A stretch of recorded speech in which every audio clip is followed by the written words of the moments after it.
Good morning, everybody. How are we doing today? Oh, I got to reset this thing. Hold on. Even though I got here a little late today, I was actually pretty well prepared ahead of time because I had bookmarked a bunch of stuff while I was at work. And, it's FTG Thursday, and I got to have some FTGs. So, callers, of course, these days, and probably any days in politics, that's not hard to find. So we're going to have a show with some FTGs, and maybe we'll have some new friends drop in today. Who knows? I got a bunch of subscribers this week. Not a bunch, but a few that I'm like, where'd these come from? And I'm glad they're here. And if you happen to want to show up, or end up watching this on the replay, thanks for subscribing. I appreciate it. So anyway, happy Thursday, FTG Thursday, Morning Night Live. Play the intro.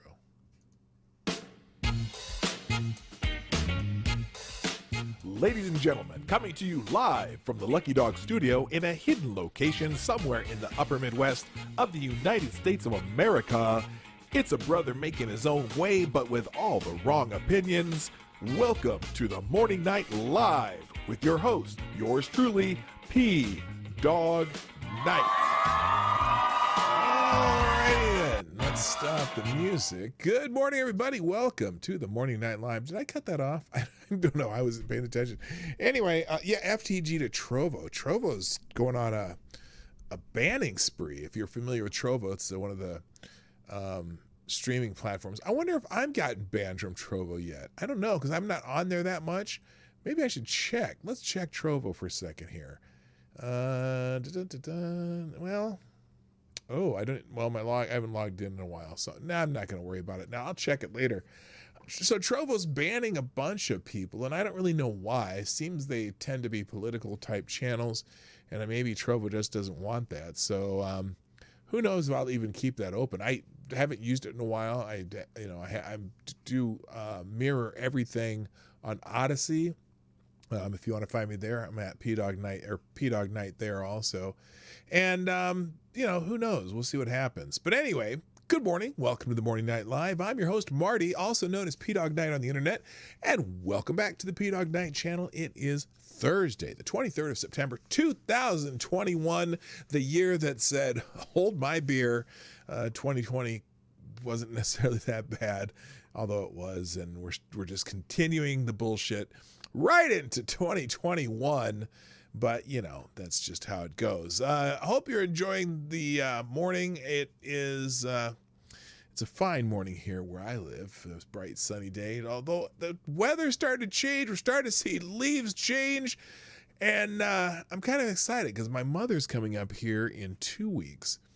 And hopefully when she gets up here, it'll be the peak fall color season, which is beautiful up in northern Minnesota. I'm probably gonna take her up there for a day or two just to see the beautiful lakes and leaves changing, and maybe we'll go see some waterfalls. We'll definitely go see the Split Rock Lighthouse, famous lighthouse up on northern Lake Superior.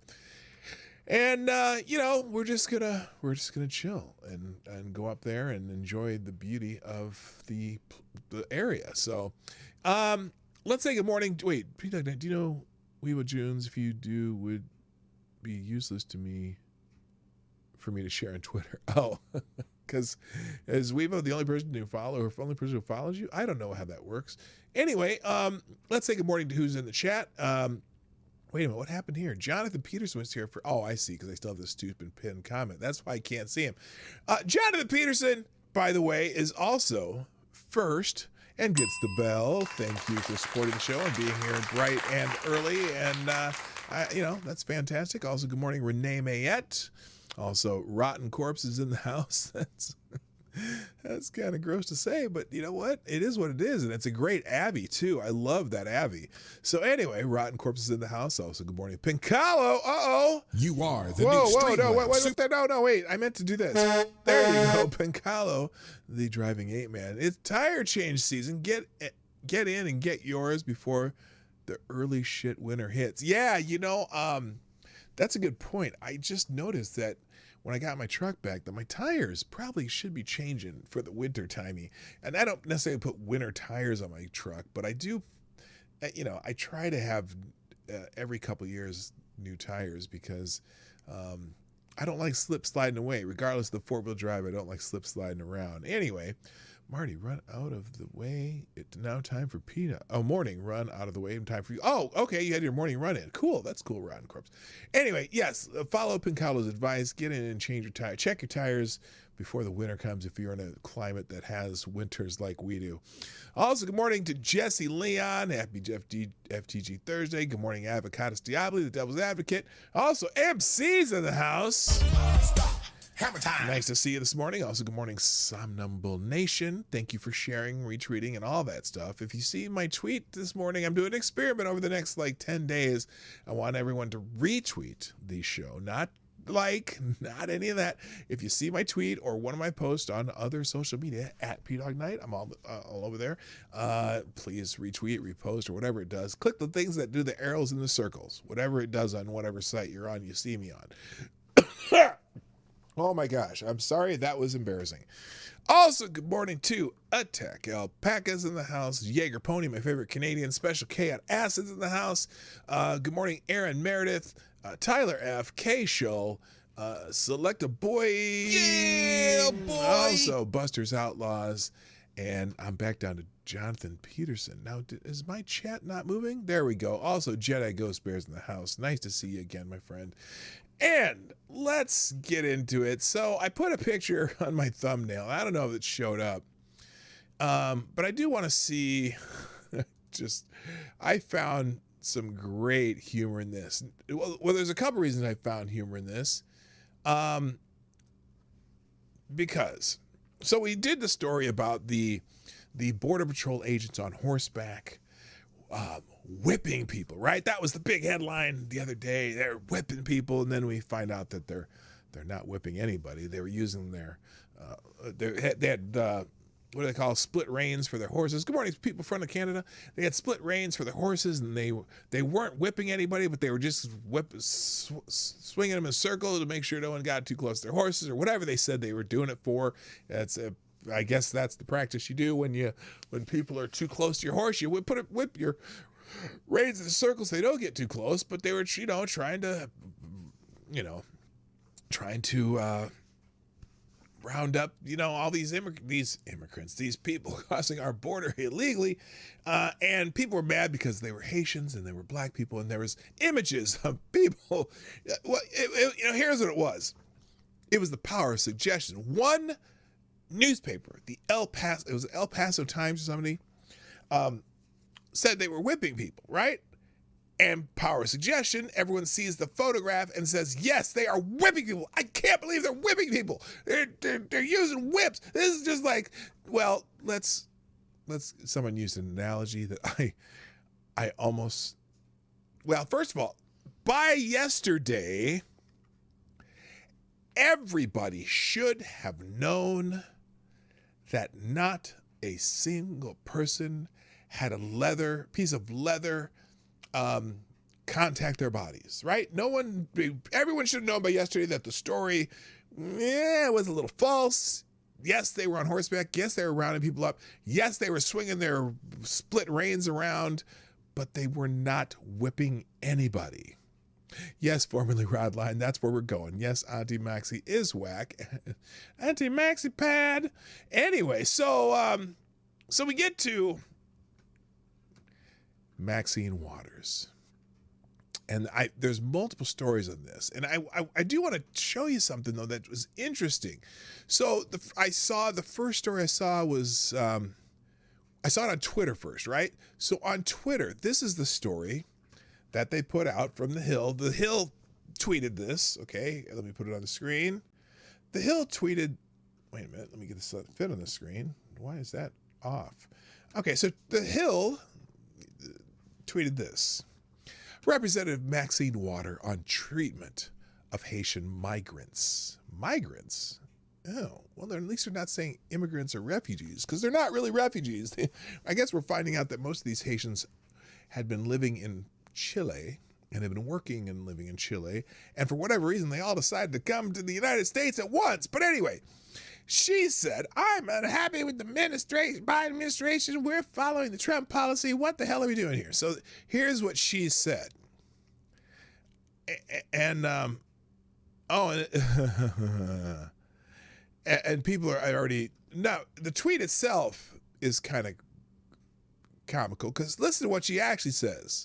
I'm happy with the administration. We are following the Trump policy. He is the one that does not follow the Constitution and would not allow those seeking refuge to be able to petition to get into the country. Now, real quick, they're not seeking refuge. These are economic migrants. They're not seeking refuge. These people have been, from what I understand, they've all been working and living down in Chile, right?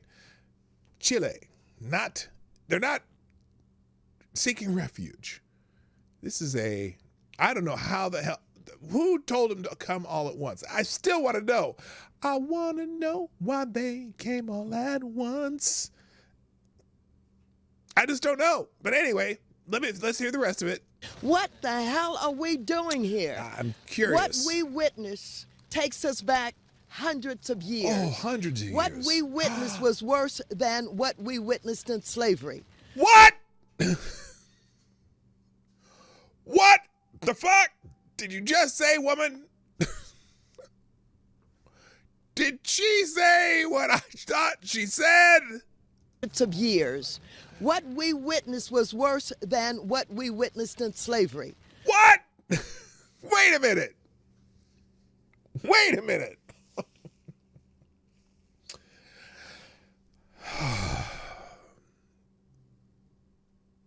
I'm just gathering myself. Good morning, Busters Outlaws. And why are you so angry? No, not Buster Outlaw. Why are you so angry? Why are you so angry at the person? Now, what we witnessed. Now, this is not all she said, because I'm going to show you the longer version of this in a minute. But what we witnessed are worse than slavery. Now, the other part, yes, you're right, Avocados Daily. Trump did not stop people from petitioning. He didn't allow them to stay in the country while they were doing so. Ding, exactly, right? Good morning, Anna Lynn. But that's not the worst than slavery. Wait a minute. So, let's see. People of dubious, well, not whatever, the trade that was common at the time, but went to Africa and they were buying slaves from the tribes there, and then they brought them on a boat, and lots of them died along the way, and they were dying, and they got here, and they were brought here involuntarily, and then they ended up being sold to people who put them to work in fields and beat them and all that other stuff, and this and what part of this was worse than slavery? Even though they weren't beating them. That was a lie. That was a lie that the media told it. We'll get to that in a minute, because they're the questions that they took in the White House. We talked a little bit about it yesterday, but I'm going to get into it a little deeper today. FTG to Maxine Waters, by the way. Auntie Maxie. FTG Auntie Maxie. Now, let me just... couple things about this post by The Hill, though, that are interesting. So they have a link in this post, and they originally had a story talking about what she said and had video of what she said. And in fact, with the post on Twitter, they provided this video of what she said, right? Now, interesting part of this is the first comment down here just below this, because this is a good point. Bearing the lead a bit, aren't you? You really thought I'm unhappy with the administration was more appropriate summation than what we witnessed was worse than what we witnessed with slavery? Yeah. Okay. So, interesting. Here, I love me some Maxine, but this is as bad as slavery? Come on, sis. Do better. I agreed. But here's the interesting part. The linked article to this where they say, Maxine Water on treatment of Haitian migrants. I'm unhappy with the Biden administration. We're following the Trump policy. What the hell are we doing here? Links to an article titled, White House Faces Increased Cries from Allies of Migrants. What the hell's going on in my thing there? That didn't sound right. White House faces increased cries from allies and Haitian migrants. Now,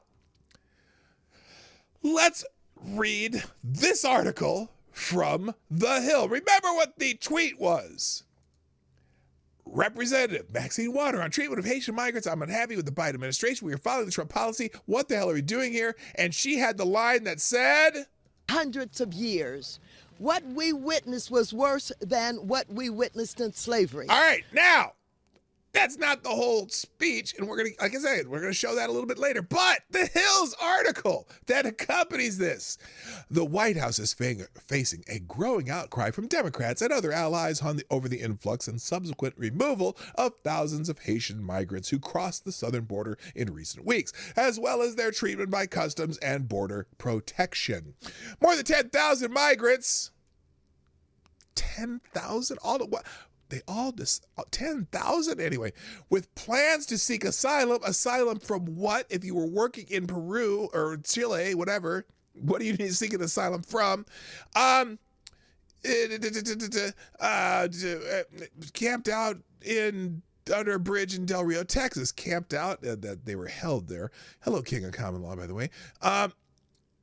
And that spans the U.S. and Mexico border. The situation garnered additional attention this week when photos and videos circulated of border agents on horseback chasing down and reining in migrants. Oh, at least they say they didn't whip them. The images paired with efforts to rapidly deport the migrants has increasingly triggered pushback from Democrats. Notice that they don't mention that they said they were whipping migrants because they weren't. At least they're honest there. But then, listen to the rest of this article. There's something conspicuously missing from this article. I'll tell you. Well, you'll figure it out as I read it. You'll figure it out. The images paired with efforts to rapidly deport the migrants has increasingly triggered pushback from Democrats, including a testy statement from Senate Majority Leader Charles Schumer on Tuesday.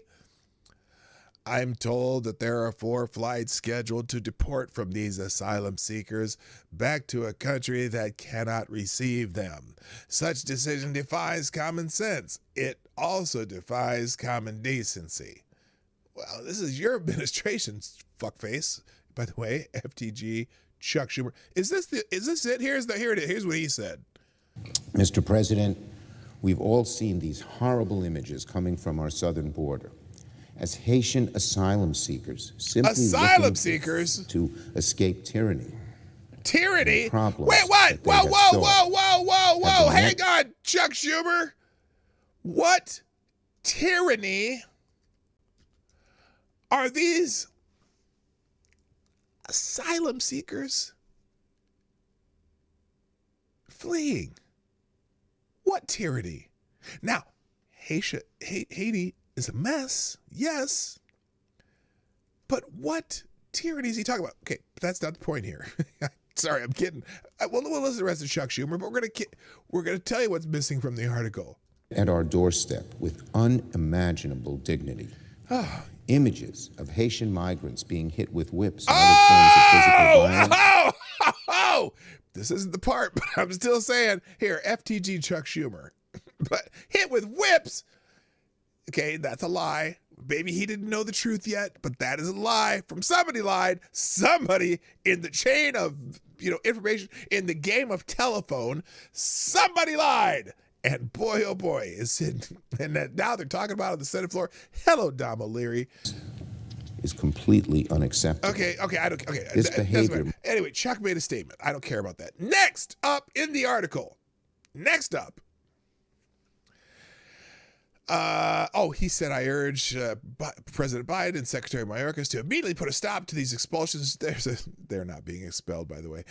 To end this Title 42 policy at our southern border, we cannot continue these hateful and xenophobic Trump policies. I'm sorry. That's the law of the land. It's not a Trump policy.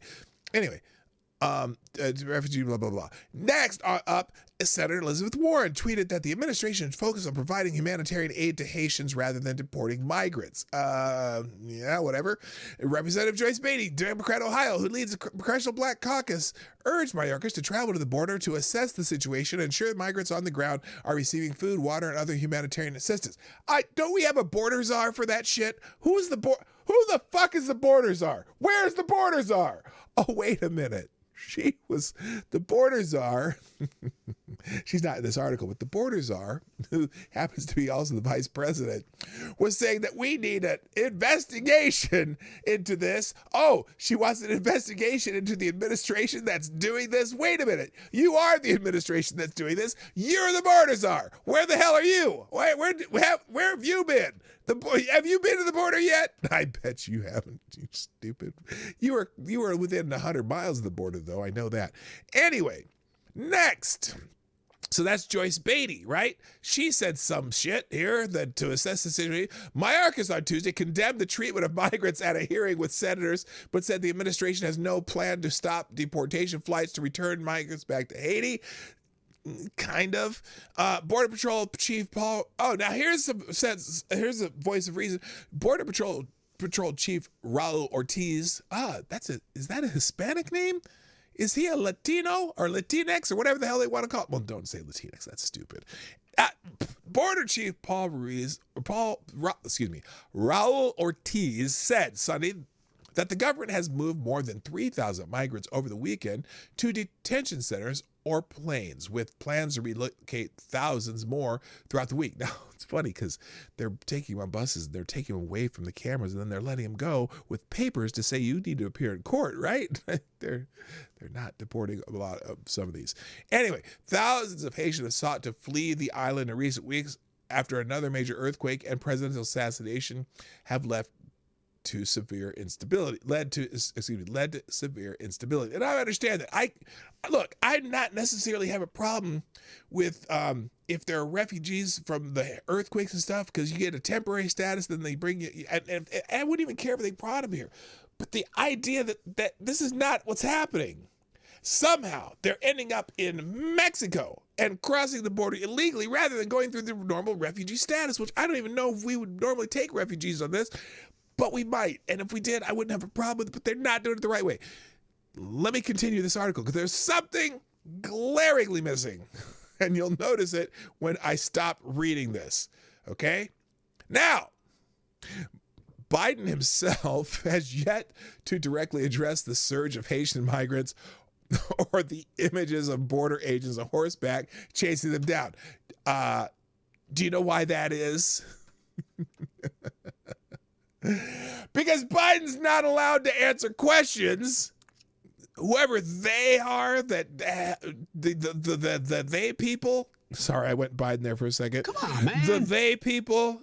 You know the thing. The they people that are telling him who he should call and when he can take questions and when he can't take questions. And even when he was sitting there with Boris Johnson and they tried to ask questions, the staff was like, no, you can't answer questions, blah, blah, blah. They're whisking the reporters out and wouldn't let him answer, which they've filed a formal complaint. Anyway, Biden, that's why Biden has yet to directly address it, because he don't address anything without a teleprompter. Thank you. Also, White House Press Secretary Jen Psaki told CBS News on Tuesday that Biden believes the images were horrific and horrible. Why didn't Biden just tell us that himself? He could have said that when he was sitting there with Boris Johnson, but he didn't. Don't know why. Other officials have similarly condemned the scenes at the border. Vice President Harris, who was tasked earlier this year with addressing root causes of migration from Central America, said she was deeply troubled by the situation at the border and planned to speak with Mayorkas on Tuesday. Quote, "What I saw depicted was about those individuals on horseback treating human beings the way they were is horrible." You mean stopping them from coming across the border? What's their job? Anyway, Harris told reporters, and I fully support what is happening right now, which is a thorough investigation into exactly what is going on there. Oh, you want an investigation of your own administration? Are they trying to do that 25th Amendment thing because Joe has no idea what's going on? Anyway, I'm going to continue. The Biden administration has faced criticism more broadly from Republicans over its immigration policies for months. Upon taking office in January, Biden swiftly moved to reverse restrictive protocols and put in place by the Trump administration, which were working. Did we have people sitting on our border constantly with the Trump administration towards the end? No, we did not. Now, real quick, let me just give you a quick thank you. Rod Line with a bullet, and Rod Line. You are the new Streamlabs Superstar sponsor of the day. Thank you very much, Rod Line, sponsoring the show with a bullet. By the way, if you want to sponsor the show, click that Streamlabs link or YouTube Super Chat if you want to give 30% to Susan, or you can look at the other options down below. Rod Line says through this special donation message says, simple solution, take a vote in Congress who wants to let in these migrants. All those people being allowed in can only settle in congressional districts of officials who vote to allow them in. Let their constituents deal with it. Oh, Rod, you know that what you just said is absolutely and utterly racist.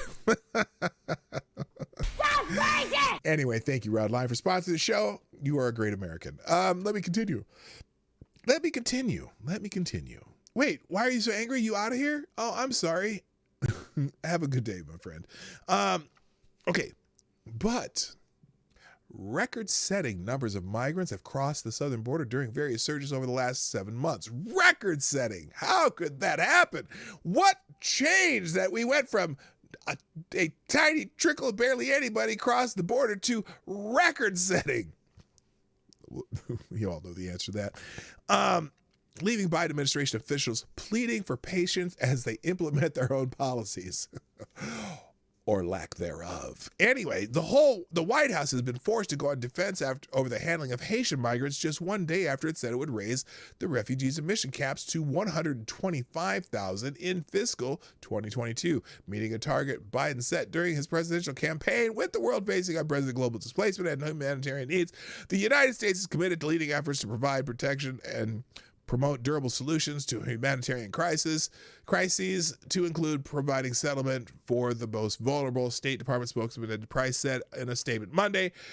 The outcry over the treatment of Haitians comes at a difficult political moment for Biden because his approval ratings are in the shitter.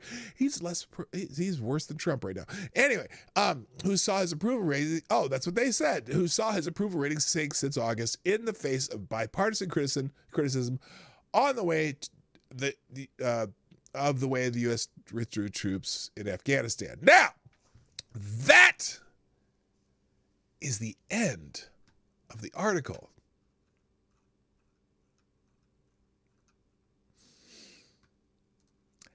Anybody notice anything? As I read that entire article. I read the entire article. There's something glaringly missing. And I got to tell you,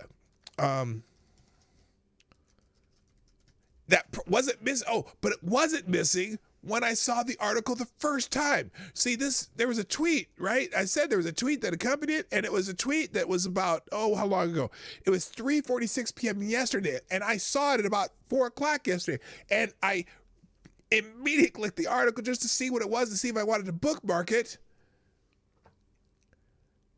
And there's something glaringly missing. Now, let me show you the tweet again. This is the tweet.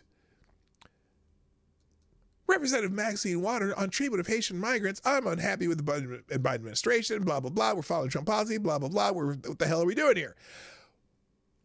The article originally had this quote by Maxine Waters. Why did they remove Maxine Waters from this article and change the name of it? Was it because she said something so mind-numbingly stupid that they're covering for her? FTG the Hill. I got to tell you. Send help. We are being raided by immigrant birds. LOL. But seriously, we've never been seen 500 birds at once. No mention of the correction to the original story. Yeah, where is Maxine Waters in this story?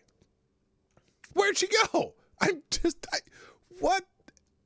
So anyway, here's the Politico article, and we're going to listen to a little more of this speech by Maxine Waters, because I thought maybe she would somehow correct herself, and this is just her part of it, because they had all these. See, I guess these are all Democrats out there coming out there to speak to asylum is a human right.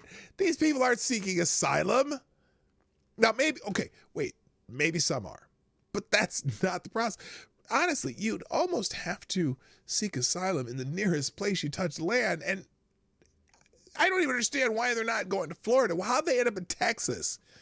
Florida would make sense at least a little bit to me, because Haiti is kind of east of Cuba, down in there in the, it's kind of the Atlantic/Gulf, kind of where it all, where it all swishes together and shit.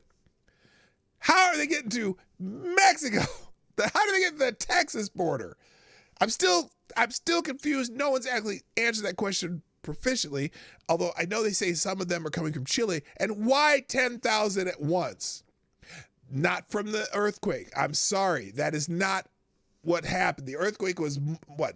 How long ago was that earthquake? It was a while ago. They're not just getting to Texas now. I don't get it. Someone's bringing them here. Want to get Biden to do something, threatened not to export tapioca, which comes from cassava, which grows mostly in South America. Well, he might do something there. It's Caribbean Sea. Thank you. It's where the Caribbean and where the Atlantic. The Caribbean Sea is where the Atlantic and the Gulf of Mexico turn into tapioca. Let's put it that way. That's where that would get Biden to go there. So here's the full on thing. I want to show you this again because, Auntie Maxie deserves her day in prison. I say that out loud. She's a corrupt human being. She's multimillionaire. They have a mansion. I don't even think she lives in her district.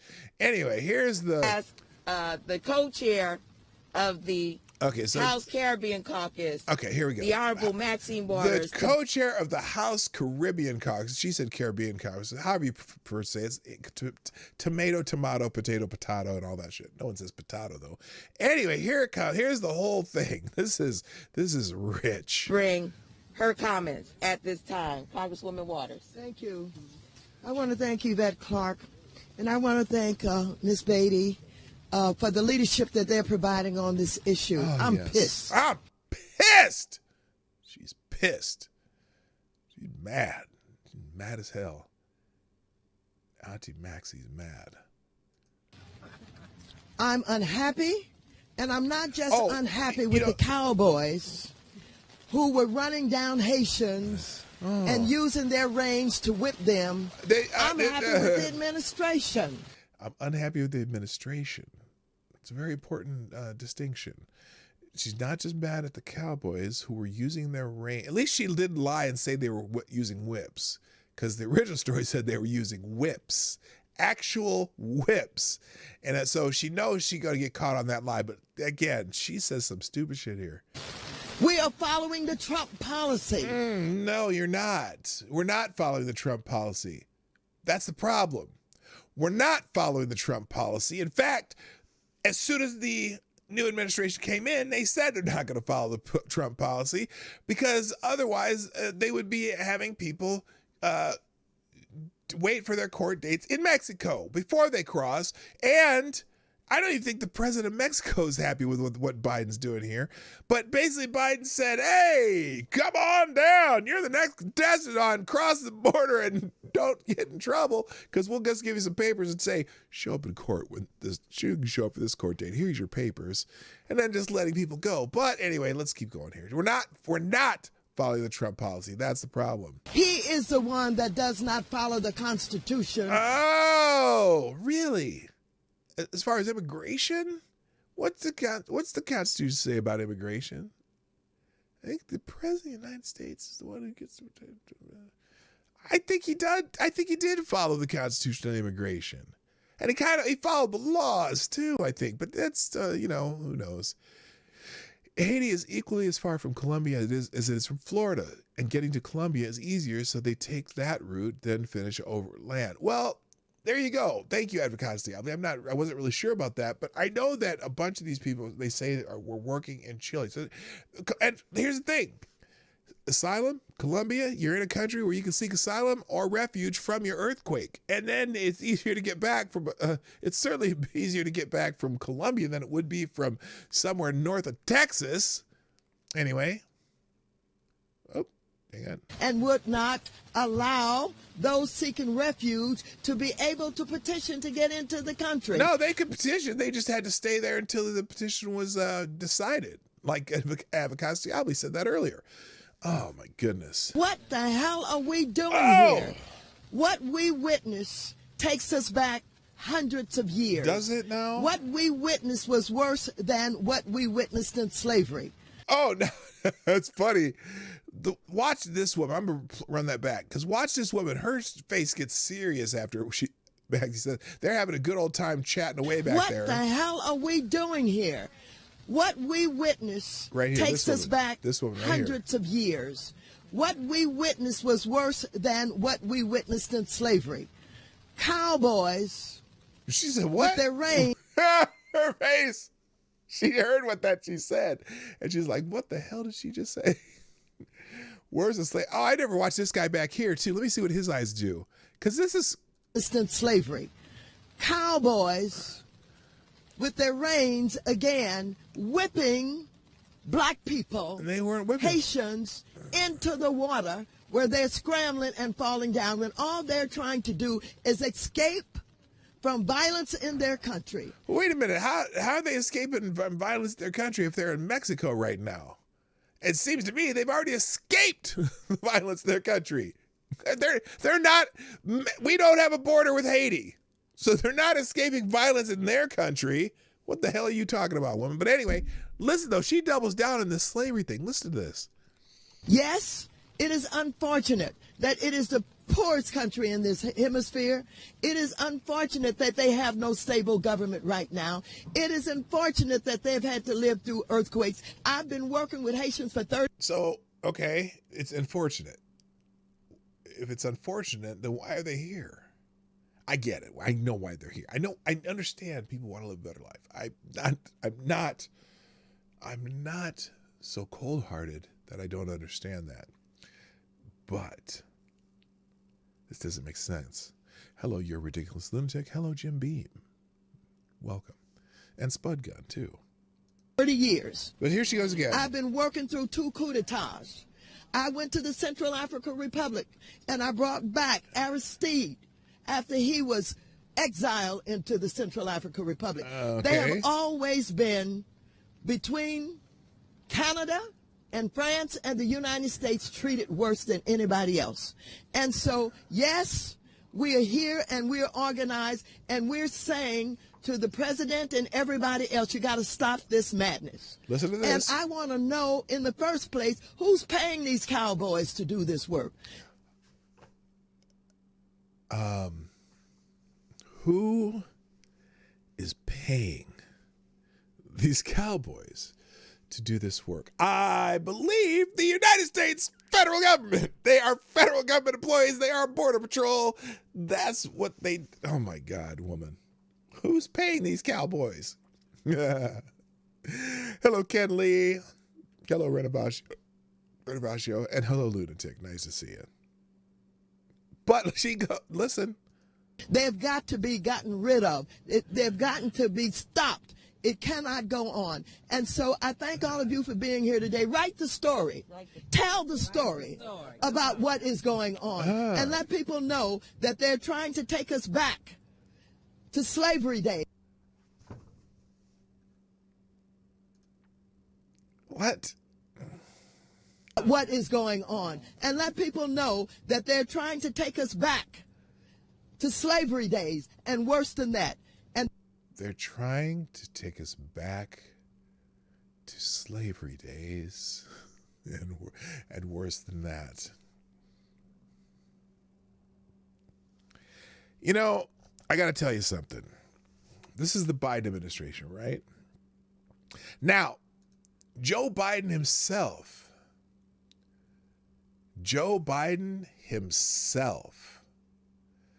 told me that if we didn't vote for Democrats,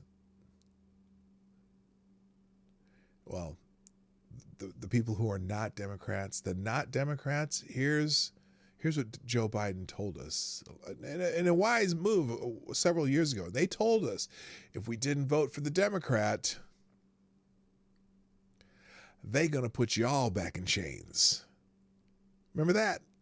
They said, Joe Biden told me if I didn't vote for Democrats, they're gonna put you all back in chains. Wow.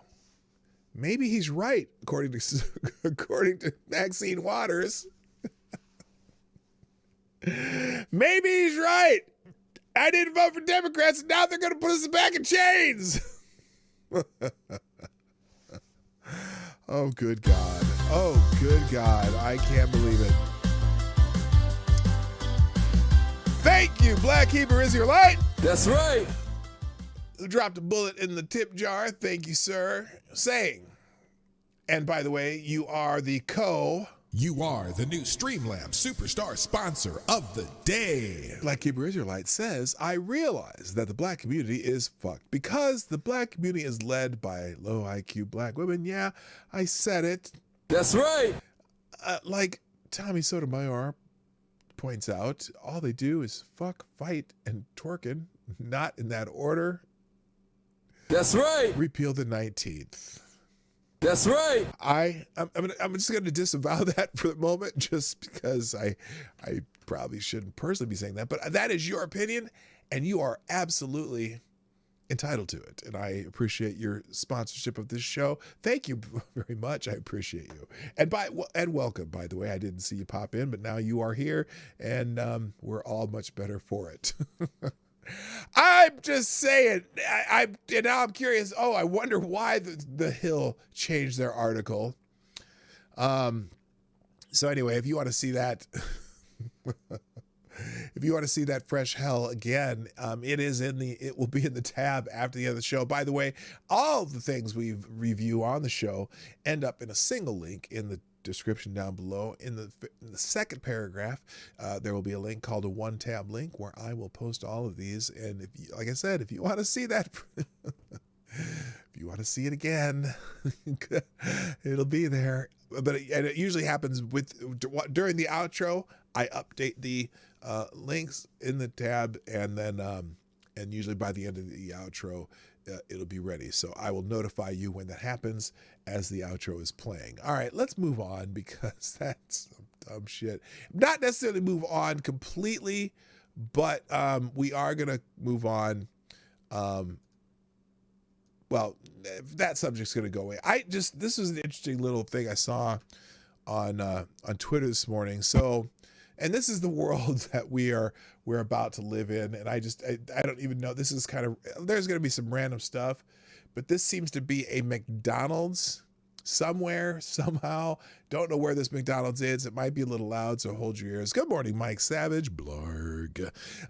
This is happening at a McDonald's. I'm going to assume it's in New York City, where this poor lady just wants to get a Big Mac and some fries, maybe a cup of coffee. And so she's here. I think it's self-explanatory. We might have to play it a couple times. I had something stolen, so I have. Okay, but and then you can see you're Okay, so did you hear that?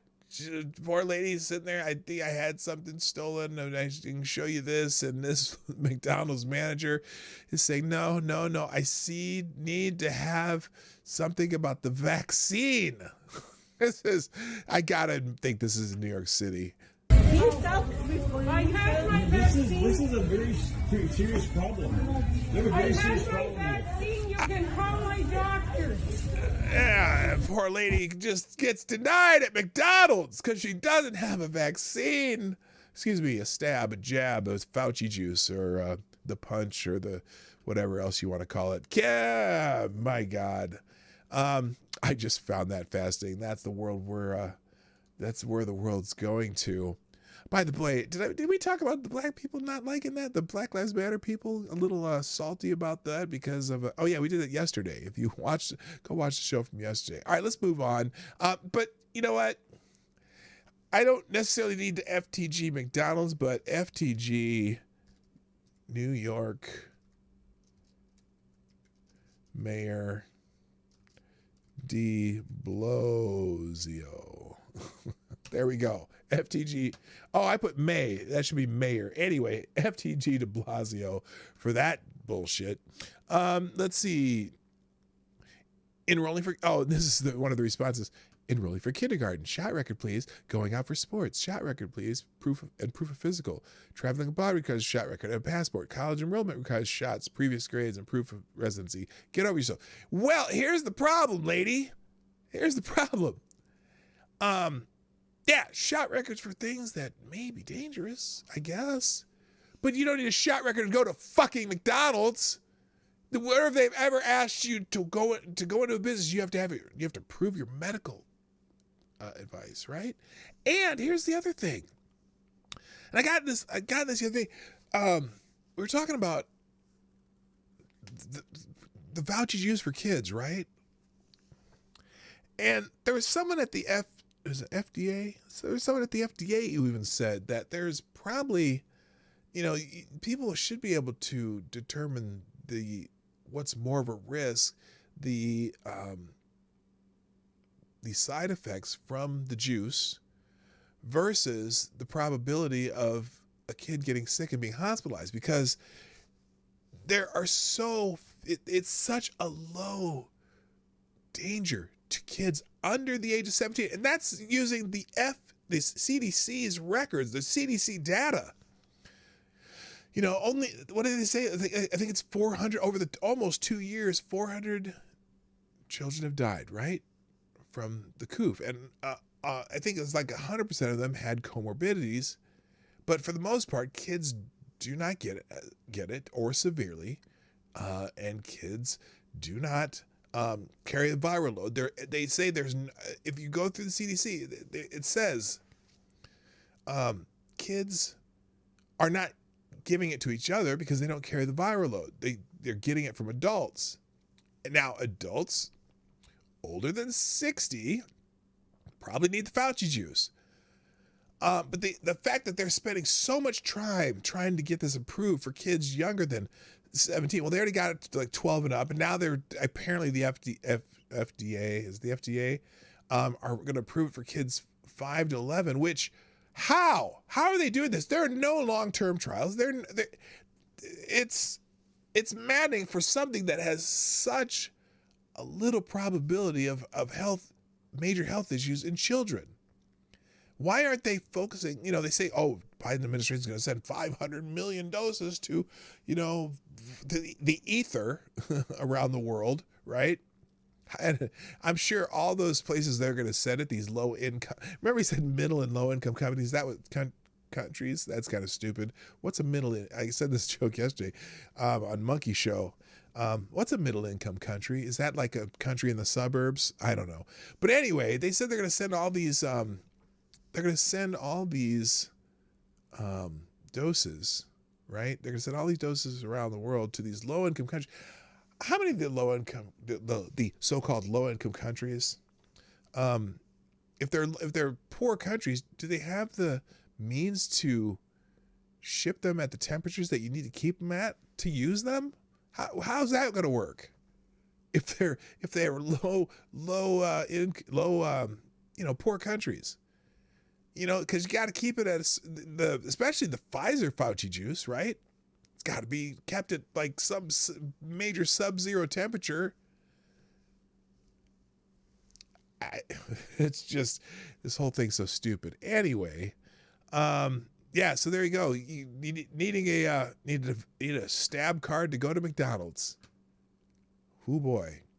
All right, let's move on because we always have to have at least one FTG for this lady.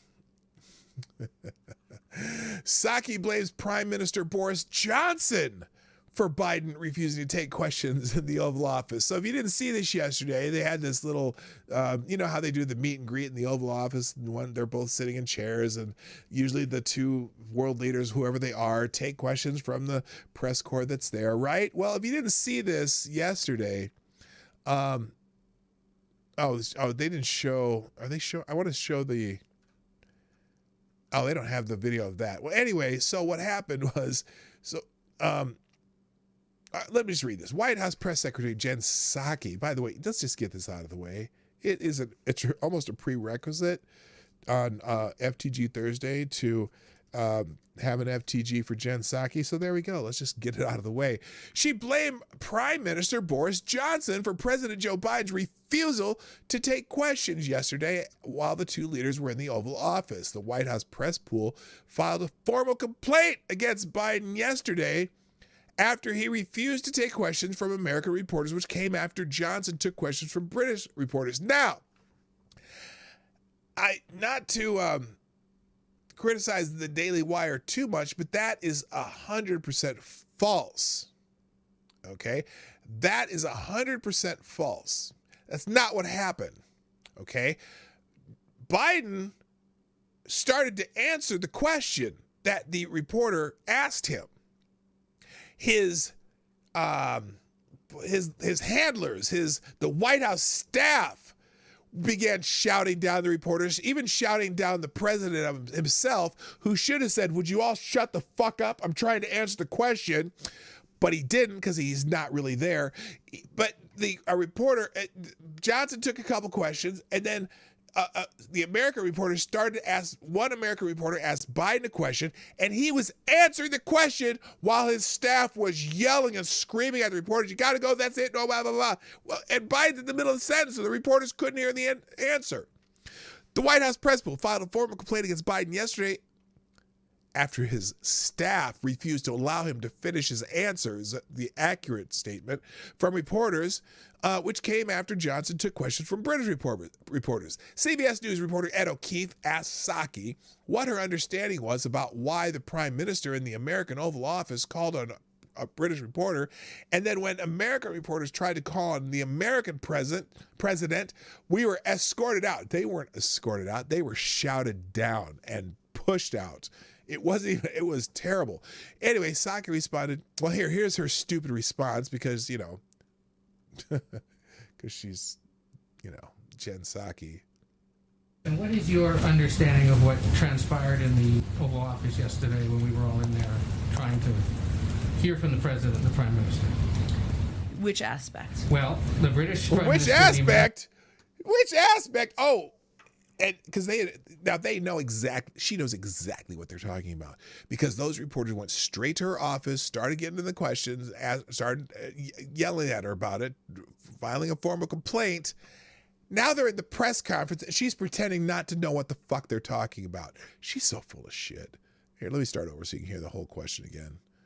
And what is your understanding of what transpired in the Oval Office yesterday when we were all in there trying to hear from the president and the prime minister? Which aspect? Well, the British prime minister in the American Oval Office called out British reporters, and then when American reporters tried to call on the American president, we were escorted out. You were shouted down and pushed out. Listen to this bullshit answer. I think in that circumstance, and I think our relationship with the United Kingdom and with Prime Minister Johnson is so strong and abiding, we will be irrelevant, able to move forward beyond this. But he called on individuals from his press corps without alerting us to that intention in advance. Okay. Trying not to scream into my microphone here. So, have you ever watched these little photo ops? Whenever a foreign dignitary or president or prime minister or whatever sits with the president of the United States, and they sit in the two chairs across from each other, and they do their little chit chat in front of the reporters and whatnot, and then then the two people take questions from the press, right? Like, like remember when the Israeli president was over here and he was answering a question from reporters and Biden seemed like he was nodding off because he was anyway. And but then he woke up and listened to the rest of the question and then they asked questions. They always take questions in those situations. The idea that, oh, he didn't tell us he was going to take questions from his own reporters. We were not aware. Listen to this stupid ass answer again. I think our relationship with the United Kingdom and with Prime Minister Johnson is so strong and abiding, we will be able to move forward beyond this. But he called on individuals from his press corps without alerting us to that intention. Okay, and so, and now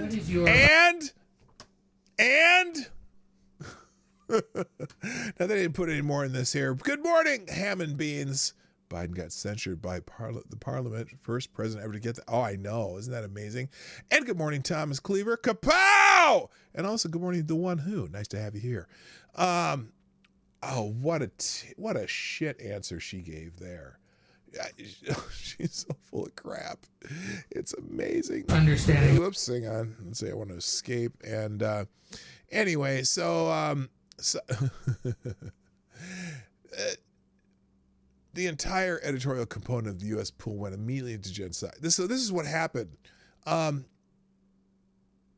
White House Correspondents Association president, Steve Portnoy, not related to the one bite of pizza guy, or maybe he is, I don't know, said in a statement that he filed a formal complaint to Psaki over the incident. The entire editorial component of the U.S. pool went immediately into Jen Psaki's office to register a formal complaint that no American reporters were recognized for questions in the president's Oval Office, and that wranglers loudly shouted over the president as he seemed to give an answer to Ed O'Keefe's question about the situation at the southern border. Oh my God, I don't want him talking about the southern border.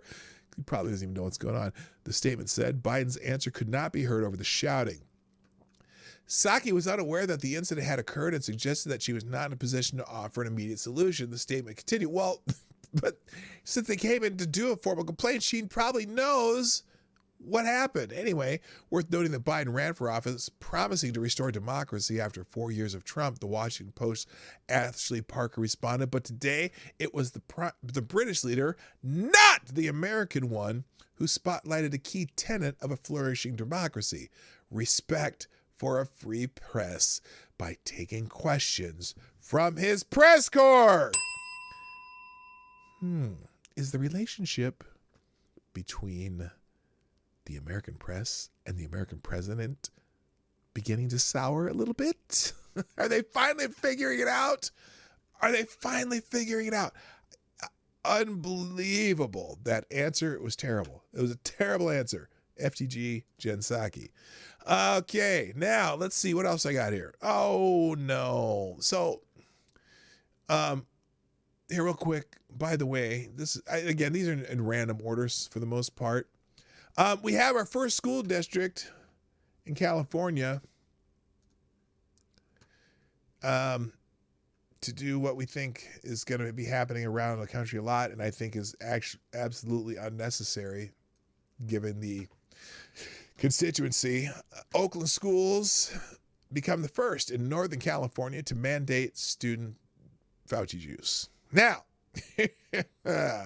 this is going to be very interesting because if you know anything about Oakland, there's a lot of brothers and sisters in Oakland, if you know what I'm saying. There's a high contingency of melanated folk in Oakland, California, and I'm guessing that there's a high contingency of distrust of the Fauci juice in Oakland, California. So this is going to be heads button, I think. The Oakland Unified School District on Wednesday voted to require Fauci juice for students, becoming the first Northern California school district to do so. The order from the school board passed nearly unanimously and applies to all students aged 12 and up, the San Francisco Chronicle reported. The Fauci juice mandate. Oh, good morning, Canon Hotep, by the way. The Fauci juice mandate does not come with a deadline, with the requirement unlikely to be implemented before January. Oh, so they're going to let them go back to school and then require Fauci juice? And 12 and up. You know that young males ages roughly 15 to 18 are the ones who tend to suffer from that, what is it, myocardia, the heart thing, when they take the Fauci juice. You got to kind of weigh the risk of that versus the risk of getting the 19. Because, again, the 19 is infecting a lot of people under the age of 17 or under the age of 20 or under the age of 30, for that matter, unless you have some serious comorbidity issues. So why are they doing this? By the way, good morning, Laura Stanhope. Anyway, staff members, contractors, and volunteers in the Oakland Unified School District were already required to get stabbed, jabbed, Fauci juice, whatever. So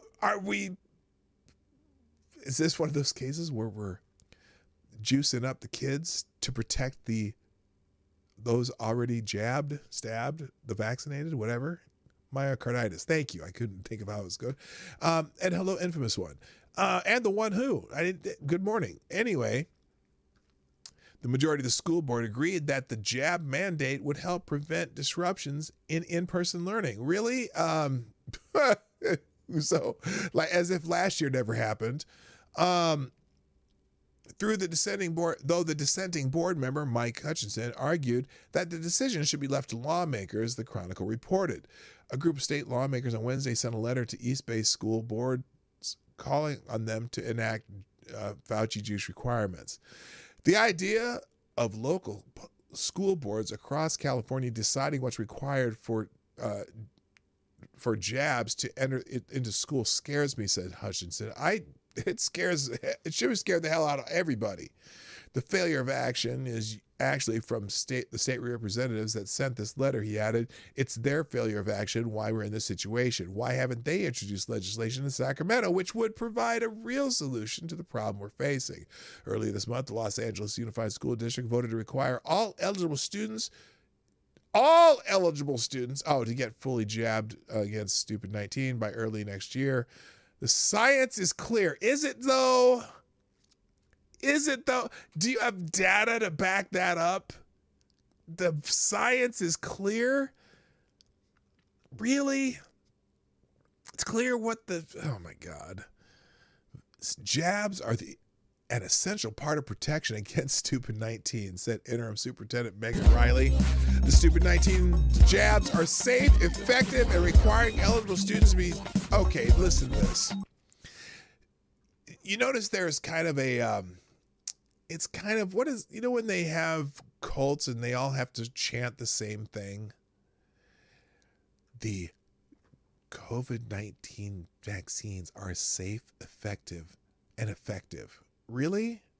Then why are so many people getting the 19 after the jabs? And is the strongest way to protect our school community. Yeah.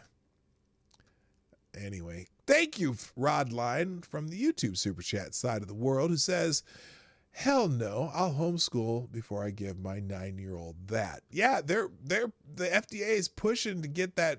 They might have already done it, done the preliminary approval for 5 to 11-year-olds, and it seems unusual that they're pushing so hard for it. Again, such a tiny, I mean, look, let me put it this way. Someone this morning looked up that. So in the time since January of last year, like 427 children have died. And that's tragic that children have died from this, right? Over 900 pneumonia deaths that had no COVID relation, okay, in that same time period. Okay, so just to put it in perspective, and I guarantee you, across the country, there have been exponentially, even multiple times, more children ended through certain types of violence that includes lead. You know what I'm saying? And I'm not saying in certain cities. I don't care what cities. for children under the age of 17. Again, I think this is unnecessary. They should be focusing on people who carry larger viral loads and people who are at risk. And even in other countries, I don't care if they ship more juice to other countries, because that's where we should be focusing. It's not being spread amongst kids. It's being spread from adults to kids, but not the other way around, because the kids do not carry the same viral load as adults. And that's the science from the CDC. I'm not saying anything that the CDC wouldn't tell you, except they are pushing because they want you to feel like they're doing something, like they're making you safe. And somebody at Pfizer and Moderna and Johnson & Johnson and AstraZeneca and all the other places that make the juice, they're happy to push it on you. I'm just saying. And, you know, I think, like I said, high-risk people, older people should actually do it, because, you know, you're not going to live forever anyway. So if you have a side effect, well, it's probably not as severe in you anyway. But the benefit analysis versus the risk, benefit versus risk. I'm reading the data that you guys put on your websites. Doesn't make sense to me at all. So it is what it is. Moving on, the unintended consequences of the Biden juice mandates, Fauci juice mandates that Biden is trying to enact. And I think this is a little bit about, well, anyway, when President Biden announced that an authoritarian vaccine mandate would be imposed on roughly 100 million Americans by OSHA, which I got to tell you, that's still a pretty bold move, Cotton. I can't believe that would make it through the courts anyway. But anyway, when Joe Biden announced the authoritarian vaccine mandate would be imposed on roughly 100 million Americans by OSHA, the glee on the left was palpable. Today, the unintended consequences of Biden's attempt to distract from the botched withdrawal from Afghanistan are becoming apparent. According to Morning Consult, hardly a right-wing pollster, Biden's net approval among black voters has fallen 17 points since the mandate. The share of black voters who disapprove of Biden's job performance increased 7 points to 24%, with 14% saying they strongly disapprove. President Biden's sweeping federal rules to mandate vaccines hasn't hurt him with the overall electorate, but it appears to have spurred a weakening of his standing with one of the most reliable pieces of the Democratic Party's coalition, black voters. Since Morning Consult, okay, that's just saying the same exact thing. The mandate is a dubious public health move given the number of recovered Americans. That's the other part. Again, yesterday, 0.2%. The death rate is 0.2% for this. 0.2%. Yes, they have every single person that dies is going to be on the front page of your newspaper with a ventilator and a sad story. But as one of the 99.8% of the people who have survived and recovered, I'm thinking in my head, what the fuck?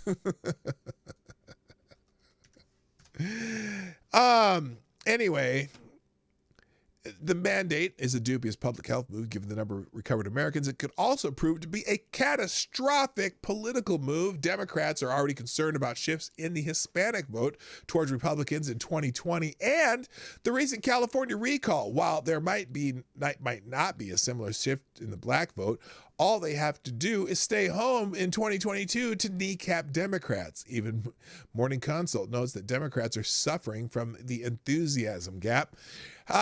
We tried to warn them. The data has shown that black Americans have had the lowest vaccine uptake since the beginning of the program.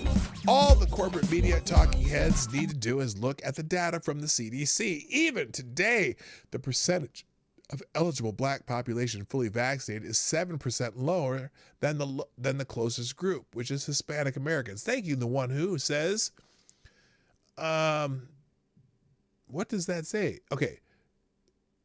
Govern to your head, jab or die, jab or jail. Wait, huh?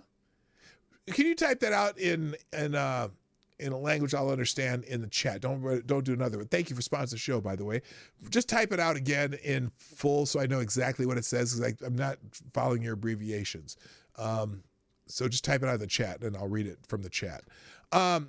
Anyway, the percentage of eligible black population is fully vaccinated is 7% lower than the closest group, which is Hispanic Americans.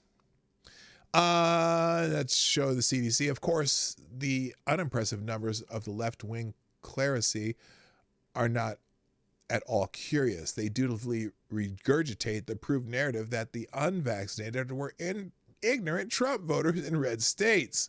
Hello, Terideos. Yeah. Oh, gun to your head, jab or die, jab or jail. Oh, I got you. Okay, I got you. Flagging my text won't let me chat certain things. I got you. I figured it out, though. Gun to your head. Okay. Thank you, Rotten Corpse. I couldn't quite figure that out. Okay. Yes, and thank you for sponsoring the show. So the media, they're saying, oh, it's the red states. It's the hillbilly Trump voters that ain't getting the jab. The media and Joe Biden have attacked Florida Governor Ron DeSantis relentlessly during the Delta surge in his state. He is a Republican, and Florida voted for President Trump in 2020. So surely the state is full of ignorant white Trump supporters refusing the vaccine, right? I hate to tell Don Lemon, but not exactly. Bloomberg's vaccine tracker tells an entirely different story. Only 35.5% of black Floridians have taken the juice, while 66% of white residents have. Texas Governor Greg Abbott took similar abuse, and Bloomberg estimates that black Texans have taken the juice at a rate approximately 10% lower than their white and Hispanic neighbors. In Georgia, black juice rates lag behind white Georgians by 9% and nearly 5% in Tennessee. Rates between races are closer in Mississippi and Louisiana.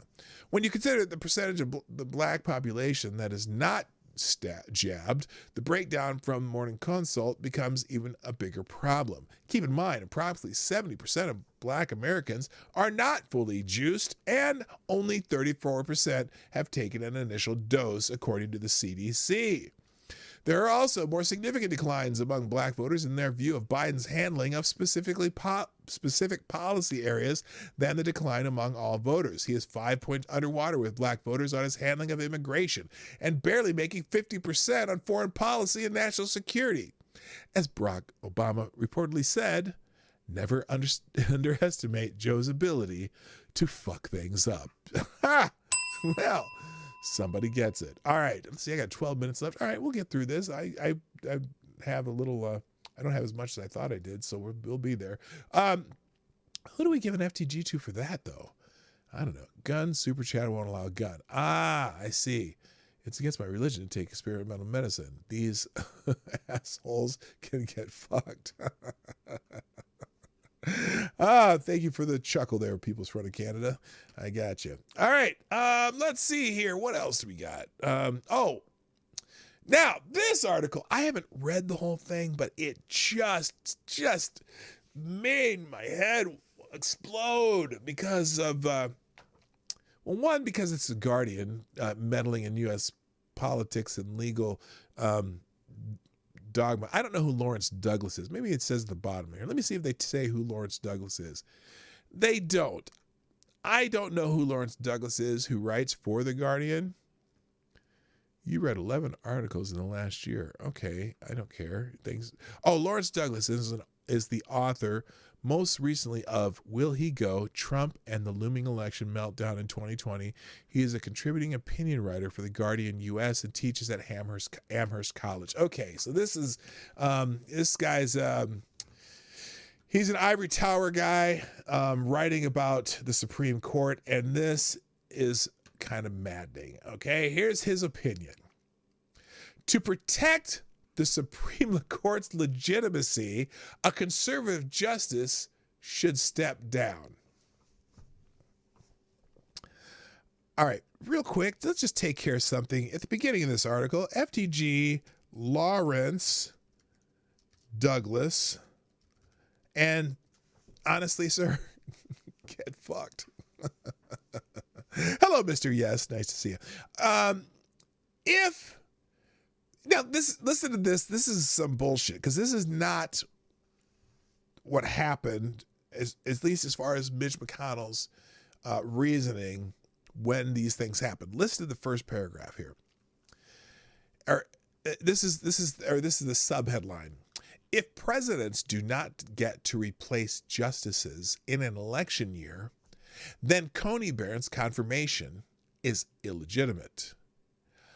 If presidents do, then Gorsuch's is illegitimate. You can't have it both ways. Now, let's first just start with that premise, because when Mitch McConnell said that they weren't going to vote on Merrick Garland, thank God we dodged that bullet after seeing what his performance is so far as the Attorney General of the United States. That's not what Mitch McConnell said. He said, in an election year, when the Senate and the president are not from the same party, during close to an election, they can decide if they're going to vote on it or not. Now, do I think that was a great idea by Mitch McConnell or not? I don't know, maybe not, but it wasn't that you cannot replace a justice in an election year. That was not Mitch McConnell's, what he said it was happening. There was the party of the Senate, advising consent, versus the party of the president were not the same. Now, when they approved Coney Barrett, the president and the Senate were of the same party. So they moved forward. Great policy? I don't know. Maybe not. But it's how it worked. So first of all, right off the bat, there's a lie in the initial subheadline, whatever. He continues, in Planned Parenthood versus Casey, a landmark decision from 1992, the U.S. Supreme Court memorably noted that its power lies in its legitimacy. If the people come to question the court's legitimacy, they will cease to accept the judiciary as fit to determine what the nation's law means and declare what it demands. It appears that Justices Clarence Thomas and Amy Coney Barrett share these worries. In separate remarks this month, both justices sought to assure the public that, in Coney Barrett's word, this court is not compromised of a bunch of partisan hacks. Thomas said much the same, seeking to disabuse his listeners of the beliefs that justices are always going right to their personal preference. Weird they don't worry about the left ones doing that. Triggering the justice's concern was the withering criticism that has been directed at the court's recent decision to leave in place, at least for now, a Texas law that turns ordinary citizens into de facto bounty hunters, empowered to sue anyone who performs or aids and abets an abortion for a woman past her 6-week pregnancy. The Texas law cannot be squared with the court's ruling in Planned Parenthood, which recognized that a woman's right to terminate her pregnancy before viability is the rule of law and a component of liberty we cannot renounce. To renounce that principle, the court warned, would cause profound and unnecessary damage to the court's legitimacy and to the nation's commitment to the rule of law, but that is precisely what the court did in letting Texas's transparently unconstitutional law take legal effect.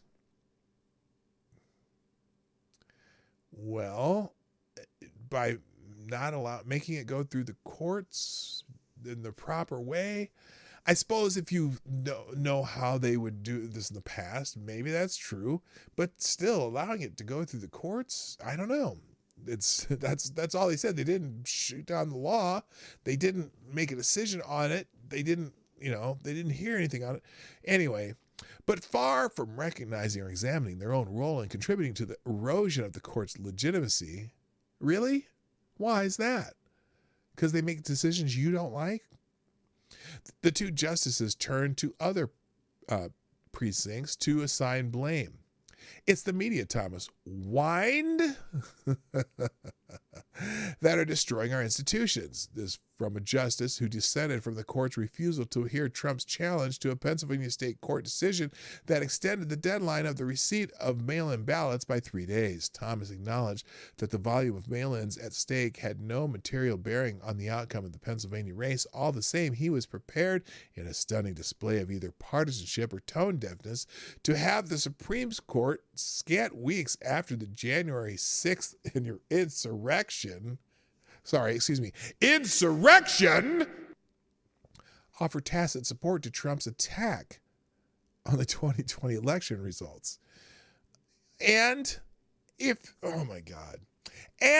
now blaming the media for the court's self-inflicted wounds, Tom is effectively echoing Trump's toxic rhetoric about fake news. Who is the institution destroyer here? Well,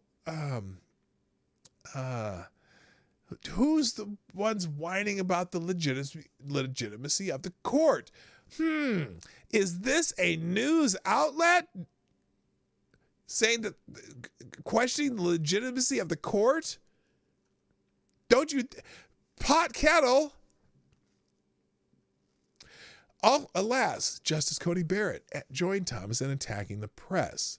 The media, she charged, makes decisions such as the Texas case, quote, seems results-oriented, end quote.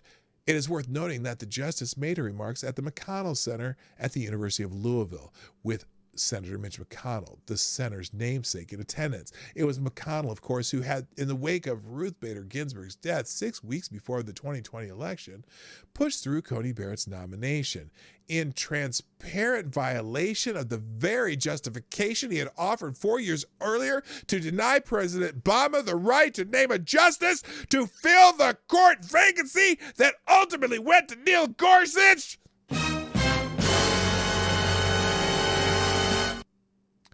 That McConnell's cynical manipulation of the rules was designed to compose a court that would produce dependently conservative results appears lost on Coney Barrett. Indeed, it was her vote that was determinative in the Texas case. Had Ginsburg still been on the court, the decision would have gone 5-4 the other way. McConnell secured the result he wanted. Now, again, that is a lie. See, he didn't use the very justification because, again, the parties were the same. And whether you agree with his justification or not, it doesn't apply in the way this author says it did. That is false, and he knows it. Anyway, if Coney Barrett were genuinely concerned with promoting the court's legitimacy, she might consider resigning. Really, why would that be? Was she approved in a way that is consistent with the Constitution of the United States of America? Yes. So there you go. End of story. Or what the hell is that? Oh, that's like my computer telling me shit that I don't want to know right now. Okay. Or rather, she and Gorsuch might agree to flip a coin to decide who should leave the court. If presidents do not get to replace justice in an election year, that's not what Mitch McConnell said, sorry, then Coney Barrett's confirmation is illegitimate. If presidents do get to replace, then Gorsuch's confirmation must be illegitimate. Why? Why would that be? No, it wouldn't. It wouldn't change anything.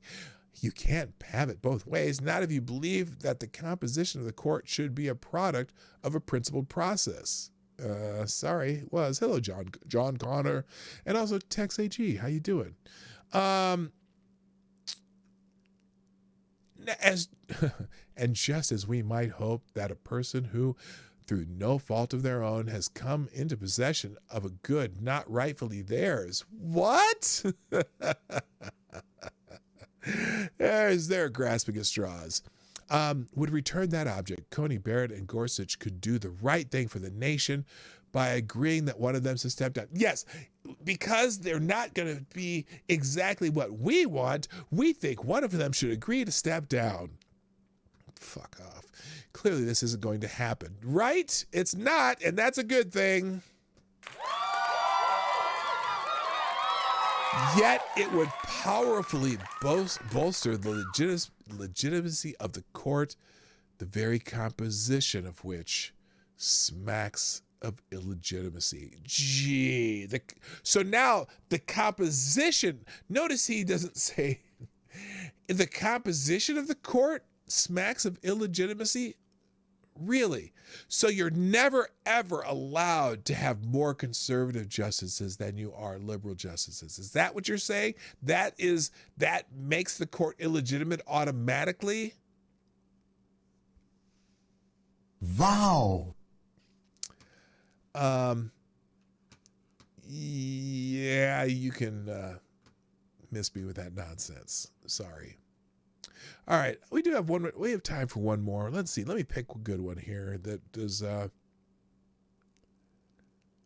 Oh wow! Federal charges. Here's some headlines. Federal charges coming against Haitian illegal aliens for attacking U.S. pilots, biting an ice agent. Oh my God! What?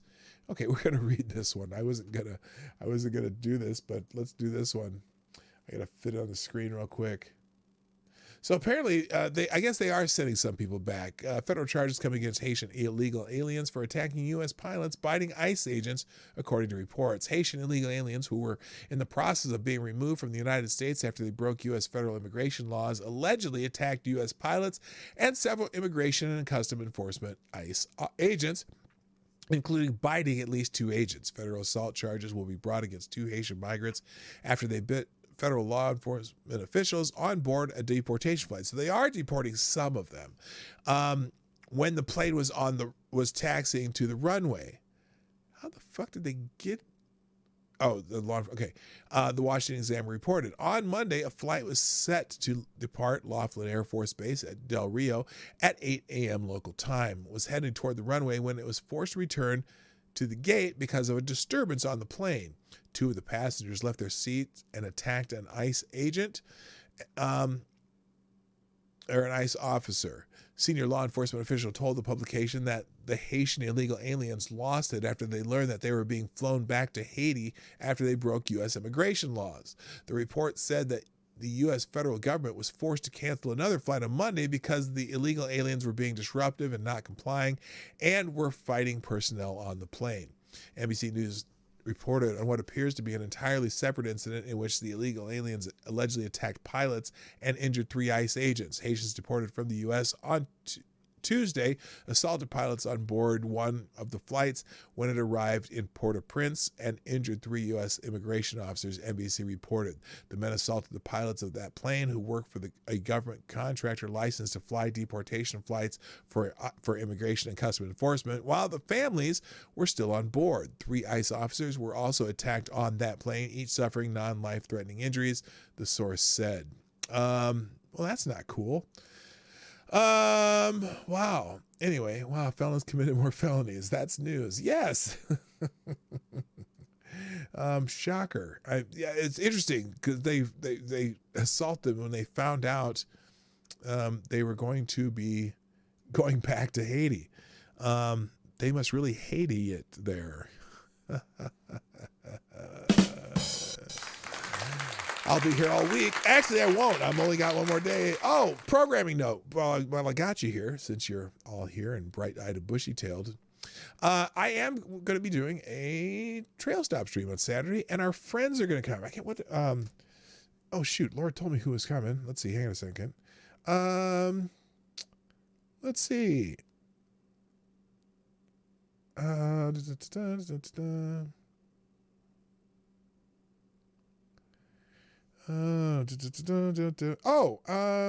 Sarah and Chantel. So if you've been to our trail stop scene when Sarah and Chantel were there, I think you'll have fun with us. So on Saturday morning, that'll be roughly 11 o'clock, 12 o'clock Eastern time. And then tomorrow, our regular show at 10 a.m. Eastern, 9 Central. So I'm going to call it a day. I was going to do a couple more articles, but I'm out of time here. I would like to thank all of you for joining me today on FTG Thursday. And, oh, wait, what's it say? Their demands are only ever one way. Watch out here in Ireland for a new campaign by feminists, NGOs, and female barristers and solicitors demanding female, aka feminist judges for DVK. Oh, gosh. Lock the fucking cockpit door and take off like a fighter. Pin them to their seats. Well, here's the thing. The pilots were, they were attacked once they landed in Port-au-Prince. So I'm not really sure what they were expecting. Were they expecting them to beat up the pilots and then fly them back to the United States? I don't think that was going to happen. Hello, Machine Man. Nice to see you. Anyway, that's it for today, guys. Please, before you do anything else, hit the like button before you go. And if you really like me, you can always be a sponsor of the show. That information is in the description down below. Also, share the stream before, during, and after the stream. It always helps, no matter when you share it. And finally, if you're watching on replay, please leave a comment in the comment section so that I know that you dropped in. It's always nice to see who drops in off hours. I appreciate that. Tomorrow, the Friday show, I was working on getting a guest. We'll see what happens. I haven't decided what to do tomorrow. If we'll do a call-in show or I'll have a guest. One way or the other, I'm going to be here at 10 o'clock Eastern, 9 o'clock Central, 1500 GMT for the Morning Night Live, as we often do. And that is all I have for today. Thank you for being here. My name is PDawgKnight. And I'm out of here. Bye-bye. Have a great day. Hey, this is PDawgKnight, and thank you for watching today on the PDawgKnight channel. If you have an observation or remark you'd like to make about this video or my channel, I absolutely welcome you to write it in the comment section down below. I really look forward to hearing from you. And before you go, if you like what you saw but you're not already subscribed, please make sure you hit the subscribe button and definitely click that bell that pops up afterwards so you'll be notified when I post new videos or when we go live. I broadcast my live show, The Morning Night Live, Monday through Friday at 10 o'clock Eastern, 9 o'clock Central. A special thank you to all the supporters of this channel who share our videos on social media and who make donations through Streamlabs, YouTube, Venmo, and Cashapp, which are all linked in the description down below. Thanks again, and until next time, I'm PDawgKnight, and I'm out of here.